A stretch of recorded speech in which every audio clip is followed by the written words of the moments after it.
ഞാൻ ഇന്നേക്ക് ചേന പച്ച ചേന എടുത്ത് അരച്ച് കലക്കി ഉണ്ടാക്കാൻ പോறேன்.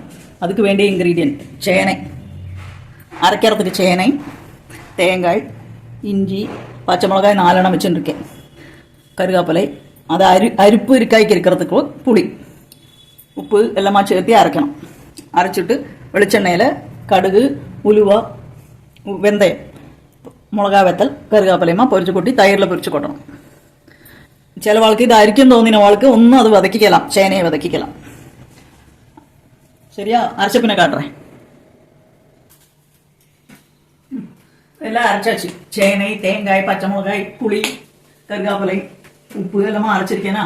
അത് തൈരിൽ വിട്ട് നന്നാ ഇളക്കണം. പച്ചച്ചേന ഭയந்துക്കണ്ട, ചൊറിയൊന്നും ചെയ്യാതെ നനക്കീര മുളക് കൂട്ടലുക്ക് പിടിച്ച് ചാപ്പടത്തേക്ക് എല്ലാമേ നന്നായിരിക്കും. ചുട്ട പപ്പടവും അരച്ച് കലക്കിയും ആ ചാപ്പിട്ട് വരുമ്പോൾ സൂപ്പറായിരിക്കും.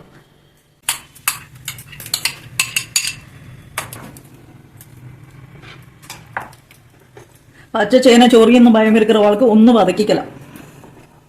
இந்த புளி வைக்கிறதுனால சொறியவே செய்யாது. இந்த அரிப்பு இருக்காய்க்கு இருக்கிறதுக்கு தான் அந்த புளி வைக்கிறது.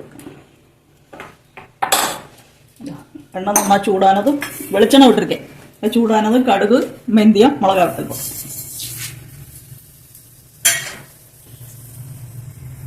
അത് നന്ന് പൊട്ടക്കണ്ട് കരിയാപ്പില കൂട്ടിട്ട് ഇളക്കും.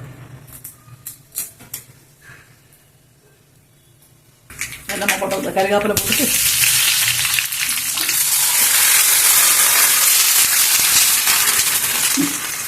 ചേന അരച്ച് കലക്കി റെഡി.